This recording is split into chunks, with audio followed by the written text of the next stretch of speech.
Shane Beamer is in his 4th season as the head football coach at the University of South Carolina. He was named to that role in December of 2020, becoming the 36th head football coach in Gamecocks history. He owns a 20-18 record at South Carolina. He does have victories over 3 head coaches who've won national championships on their own: Jimbo Fisher, Mac Brown, and Dabo Swinney. He and I were just comparing notes about our summer reading. He's an avid reader of history, an avid reader in general, an avid reader of history. Eric Larson books being the comparative of notes for us this morning. He's also spent some time getting away, even though being a head coach in the SEC is more than a full-time job. I've seen him zip-lining, diving off a 100-foot platform, and attending a Kenny Chesney concert. He's here with his son Hunter, the head football coach at the University of South Carolina, Shane Beamer.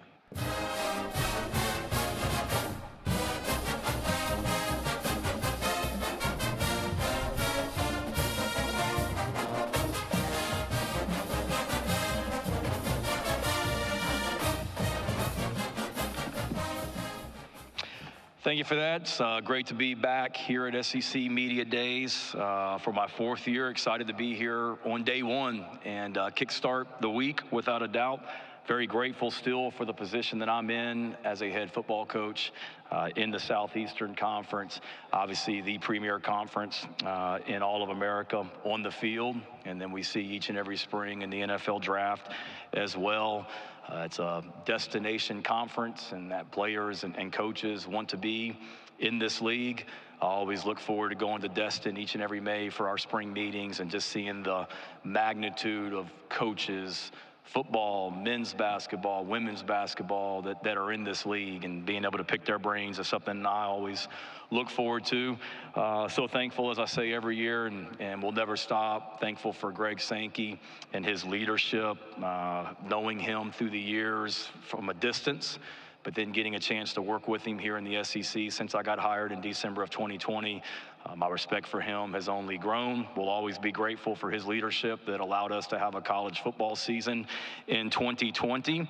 And in this new era of college athletics, certainly glad that he's on our side and leading the way as well. And then welcome Oklahoma and Texas to our conference also. It's really neat being able to see some familiar media members from my time in Norman, and what a great statement about our league that those 2 schools have joined us as well. Appreciate you guys and all you do to promote our game and the sacrifices that you make as well, away from families throughout the season, throughout the year as well.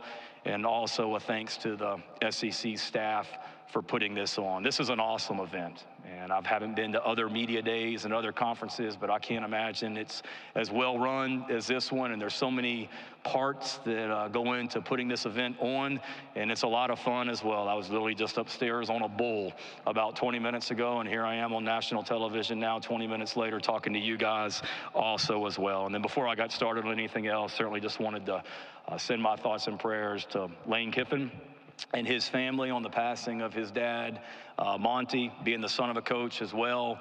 I know that relationship, and I know it's a tough time for the Kiffin family. I can remember when Lane went to Southern Cal as the head coach and Monty went with him. I wrote Monty Kiffin a letter just saying hello and introducing myself and telling him how much respect I had for him. And I got a phone call back from Monty Kiffin, which I thought was one of the coolest things, and just spent 20 minutes talking to me on the phone. So thinking of the Kiffin family and wish them well going forward as well. Really excited for you guys to get to know the 3 players that I have here with me today: Luke Doty, Alex Boogie Huntley, and Debo Williams. 3 guys that are great examples of everything that's right about college athletics in 2024. You hear all the things that are wrong about college athletics.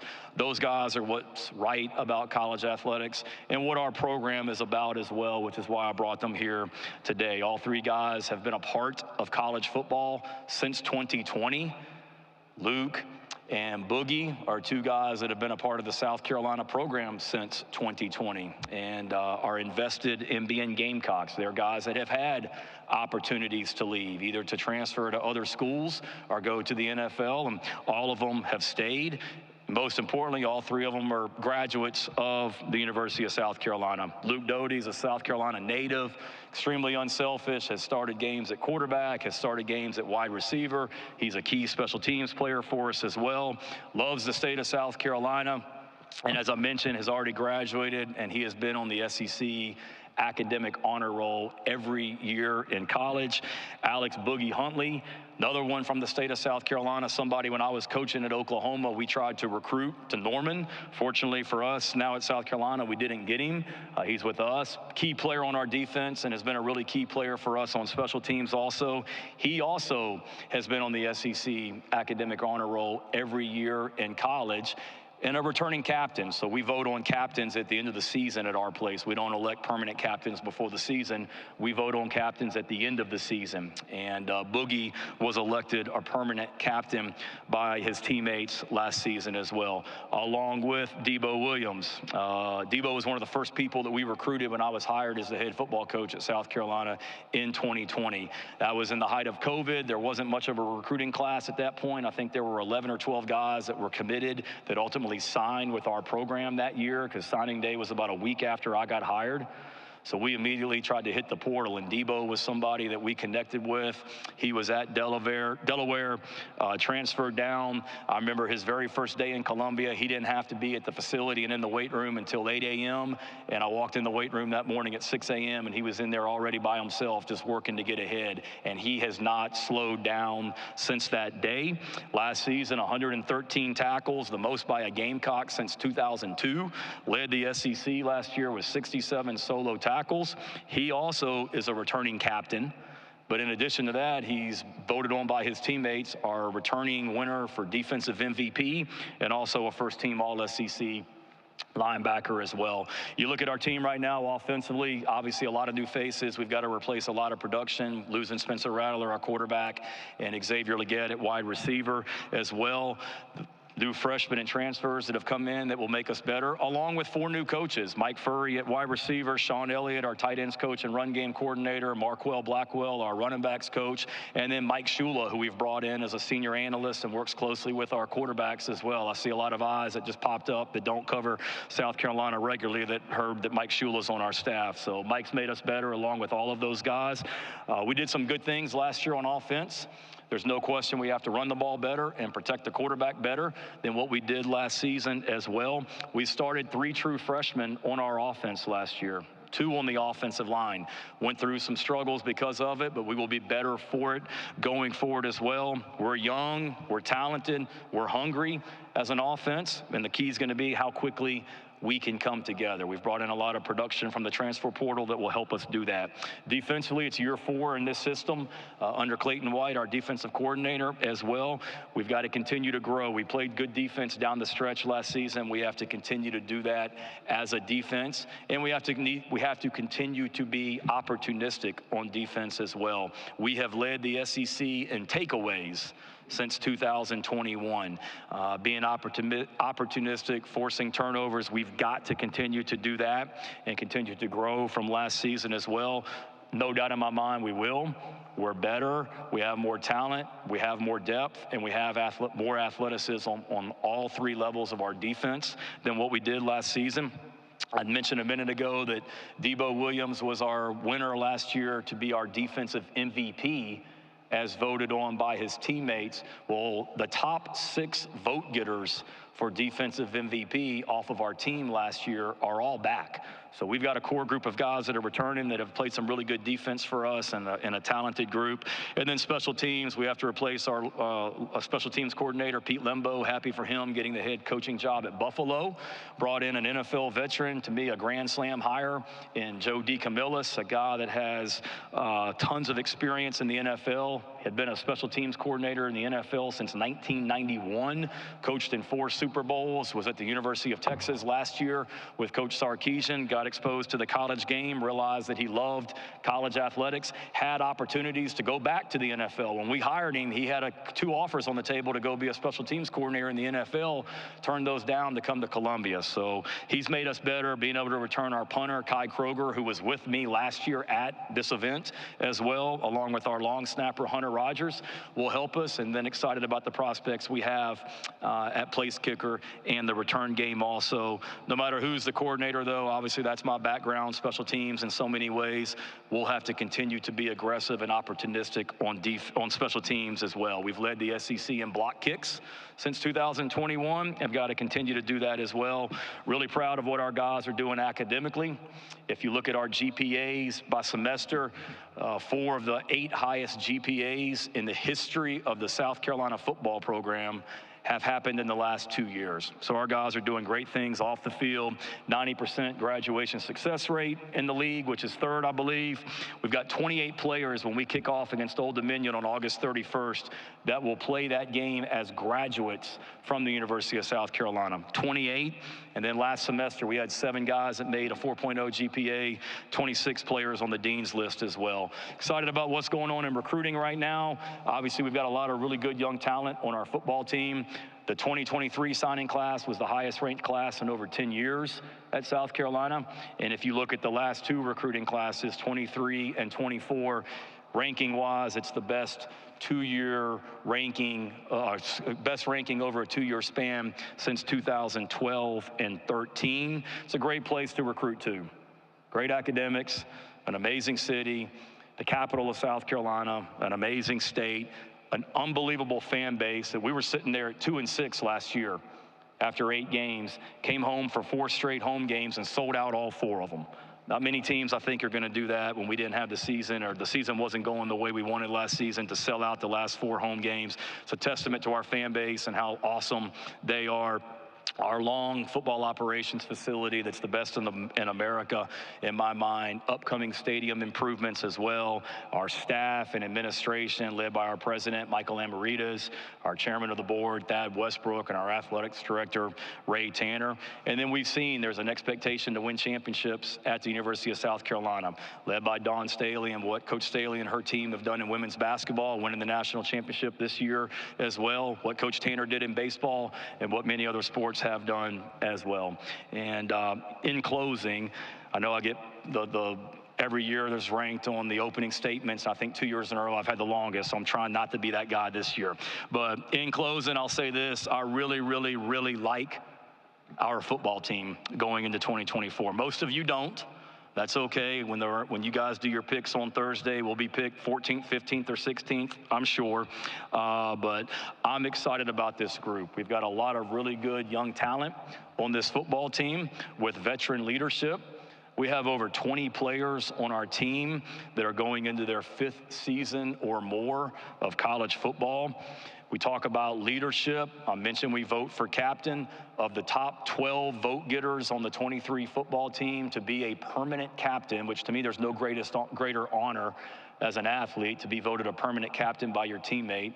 Of the top 12 vote getters last season, 7 of them are still on our football team. 2 of them are here today with me as well. I understand we have a tough schedule that we get to play.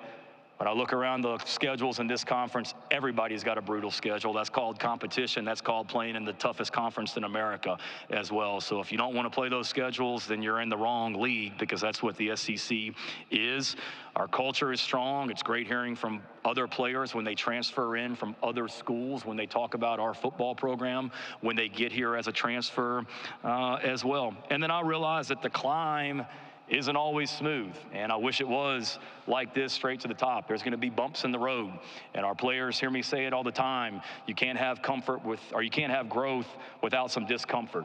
And Mike Tomlin, the head coach of the Steelers, who I think the world of and consider a great friend, he has said it, that you can't have your feet in both buckets. You can't have your feet in a comfort bucket and a growth bucket. It doesn't work that way. You've got to be uncomfortable in order to grow. And we certainly had some uncomfortable moments last year as a team, but we also showed throughout the season how strong our culture is. And we grew from those uncomfortable moments last year as well. It's truly year to year. The narrative about our program in 2024 is completely different than what it was in 2023. And I get that. You see that across this league with other schools that are here and becoming here this week as well. But I know this, I love what I do. And if you can't have fun at work, you got a bad job. And I tell our players all the time that it's hard to outwork passionate people. I love what I do.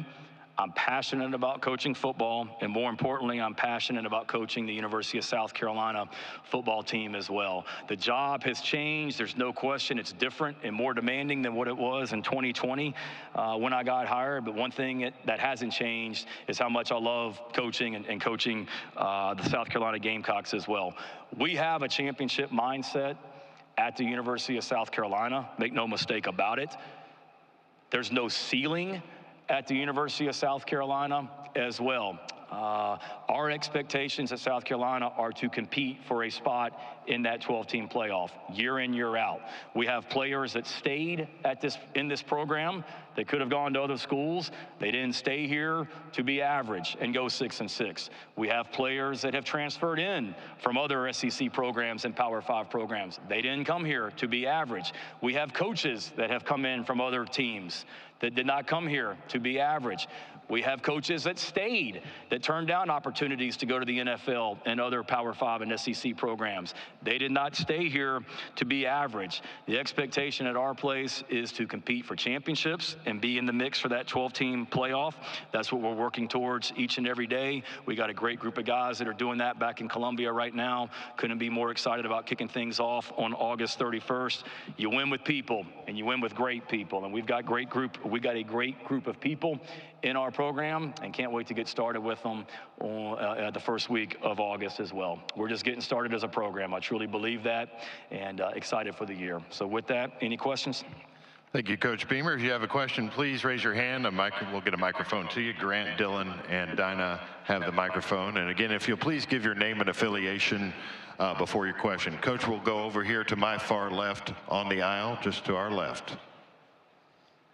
James Hale, OKC Sports Radio 105.3 HD1. Good to see you. Good to see you. One of those familiar Oklahoma faces I was talking about. Shane, you'll be traveling to Oklahoma this year. I'm curious how you and your family are looking forward to that. And what do you remember about your time at OU?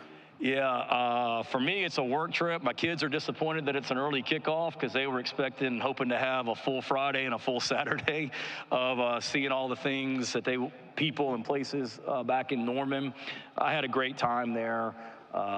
Got great friends there. Literally just got a text message about an hour ago from Ryan Hibble, the golf coach, telling me that we need to get together as families and figure out the plan for when the family does come to Norman so we can hook up as well. I didn't want to tell him I'm a little busy right now today in Dallas. We'll talk about that after the fact. But very thankful that Coach Riley gave me an opportunity there. I had a great job at the University of Georgia with Kirby and learned so much from him in my time in Athens, but the opportunity to get connected and be with the Oklahoma program was a great opportunity. Went there because of, for a lot of reasons. Joe Castiglione, the athletic director, was one of them as well, to be able to get connected with him, but then went there and just made so many friends for life. I mentioned Ryan Hibble, Zach Selman at Mississippi State, is someone that's a dear friend. Learned a lot. Pretty cool being a part of that tradition, and it'll be a big challenge going back to Norman on that Saturday, but really looking forward to the trip and excited for our fans. Our fans are so excited about going to Norman, Oklahoma. Can't tell you how many of them have come to me and told me they've got their flights booked and what do they need to do, where do they need to go, and it'll be a fun weekend and a work trip for us. Coach, we're going to go to the far right of the room, over to your right. Okay. Hey, Coach. Spencer McLaughlin, Locked On Podcast Network. Talk about the quarterback situation going from Spencer Rattler to, I know you haven't officially named a starting quarterback, but Lenora Sellers kind of presumed to be the starting quarterback there. What do you see as what he can bring to the table, and how's that different from what your offense was a year ago? Yeah, obviously we've got to replace an elite player in Spencer, and I know he's doing great things in New Orleans already and is going to have a long career in the NFL. We certainly are going to look different at the quarterback position with Lenora Sellers and Robbie Ashford both. You're talking about guys that are 240-pound type guys that can run and are able to throw equally as well. So it brings a new dimension to our offense. Those guys have made each other better. Luke Doty, who's here with me today, Luke started games at quarterback back in 2020. Before I was even hired as the head coach, when I was coaching at Oklahoma as well. So we've got experience in that room. We don't have a ton of experience starting at South Carolina, but Robbie's got SEC experience, and Lenore's played in some games last season. But we return a lot of players around those guys, which will help. Starting on the offensive line, a guy like Vershawn Lee, who, because of our injuries on the offensive line last year, he started at center, guard, and tackle on the offensive line. We bring back Vershawn. That'll help a young quarterback, having a veteran offensive line. Ja'Kai Moore, who's been here since 2020, that's played multiple positions on the offensive line. So we've had, obviously, since January to kind of create what this offense is going to look like. We've got a lot of new faces, but as I alluded to a minute ago, it's a young but extremely hungry and talented group. Coach, we're going to go straight down the middle aisle, about 3/4 of the way back. Hey, Coach, Dave Myrick, 107.7 The Franchise, Oklahoma City. You're probably in the best spot to answer this, having coached at Oklahoma, now in the SEC. What's the biggest adjustment you think faces Oklahoma jumping to this league? I think it's a couple things, one on the field and another one off the field. From being in other conferences, and I've coached in multiple leagues in my career, it's the size and the depth and the athleticism that you see on the line of scrimmage every single week in this conference. I can remember being at Oklahoma, coaching tight ends, and you would be getting ready to play most Saturdays, and there may be one or two guys on the opposing defensive line that you really got to be cognizant of. Like, this guy can completely wreck your game if you don't have a plan for him. But then you come into this league, it's not one or two, it's like 6 or 7 every single Saturday on the line of scrimmage. So that's one thing to me that stands out. And then the other part off the field, and it's awesome, is just the venues that you go into in this league. Being able, like, every single Saturday, it's an event in that town. And there's 80, 90, 100,000 people every single Saturday in this league. And there's nothing like it. Just the competition, the pageantry, it's special. It's something that I missed when I was not in this conference and I was coaching in other conferences, and excited that I'm still part of the SEC. And don't get me wrong, like Oklahoma and Texas have played a lot of big-time football games and are 2 big-time programs. But to answer your question, just the difference and what to expect, those are 2 things that stand out to me that I think are a little bit different than other conferences. Coach, we're going to go straight in front of me, 3 rows back. Barry? Yeah, Barry Trammell, Tulsa World. Shane, you're at a program that's trying to build and reach the Alabamas and the Georgias. And then they added Oklahoma and Texas, which is 2 more programs that, from my perspective, you got to leap over. How does that make your job tougher? And as a coach, do you say, what the heck are you doing here? No, I think it's great. It's a testament to Commissioner Sankey and our league that Oklahoma and Texas want to be a part of this conference, for one. Competition is a core value of our program, Barry, and we're all about competing. And you want to compete against the best. You want to coach against the best, and that's what you get to do in the SEC. And I can't spend a ton of time worrying about the other teams in this league. For me, and I know it's cliche, it's doing the very best job I can each and every day for our program and trying to continue to move it forward. Recruiting, player development, our staff, you name it. How do we get better each and every day? And that's all I'm focused on. But I'll say this too, Barry, like, we ain't far off. And we've had some fantastic wins over the last 3 seasons over teams that, when you guys do your predictions, or the media and that people nationwide do their predictions of, okay, here's what we think the 12-team playoff is going to look like this year. There's teams that are considered to be in the mix for that playoff that are teams that we have beaten in our 3 years here as well. So that's the one thing we got to do, is just continue to build and compete and get a little bit better each and every day, and continue to put yourself in the mix for a spot in that playoff. And we're in a conference too, Barry, that the depth of this league is unmatched. So if you're one of the better teams in this conference, you're going to be in the playoff, and we've shown that we have the potential to be that over the last few years. Okay, we'll stay in the same section on the near aisle, right in the middle. Brad Crawford, 24/7 Sports. Coach, going back over those off-season narratives that you've mentioned, the negativity outside the top 25, what will it take to get Gamecock football back to that late 2022 scenario? Yeah, I think just continuing the work. You know, I get it. 5-7 last year, Brad, is not what anybody expected. We were here last year, and we were somewhat of a feel-good story, and some of you guys were picking us to be a dark horse team in the SEC. And we went 5-7, and ultimately that's my responsibility. But I also look at it that we weren't that far away from the narrative being completely different as well. And when the season's over, like every head coach, I sit back and look at everything that we're doing and where do we need to tweak, where do we need to adjust, where do we need to be better. Feel like we've done that, whether it be how we do things in our building each and every day, coaching staff, players we've brought in, players that left our program in some ways as well. And just continue to say, okay, how do we be better? And then realizing that it's in college football, there's more parity than ever. But in this league especially, Brad, like it is a thin line. And I'm not gonna sit here and woulda, coulda, shoulda, and hindsight being 2020, but I can think of 2 or 3 plays off the top of my head that if literally last season we just do what we're supposed to do, we probably win the football game. And that's my responsibility as a head coach because we didn't, and it starts with me. But I know we're not far off, and for us to get back to, you alluded to the 22 season, beating Tennessee and Clemson when they were top 10 teams back-to-back weeks, it starts with having good players, and a lot of guys that were a part of those 2 wins are still in our program. We've got a lot of guys that have come back in 24 because they know that we are better than what we showed last season, and somebody told me earlier that Debo said, we're not hungry, we're starving, and the way they've worked since January has shown me that, you know, and we can't sit here and talk about it, we just got to work, but I know that we got the right group of people in our program, and we're very hungry and eager to get going. We have time for 2 quick ones. We'll start up here in the front. Bob, right in front of us. Hey, Shane, Bob Holt, Arkansas. Hey, Bob. Good to see you. Craig Gazette, how you doing? Doing great. Hope you are. I'm good. Rocket Sanders, I know he's had, I guess, shoulder surgery, and I know he had a knee issue at Arkansas.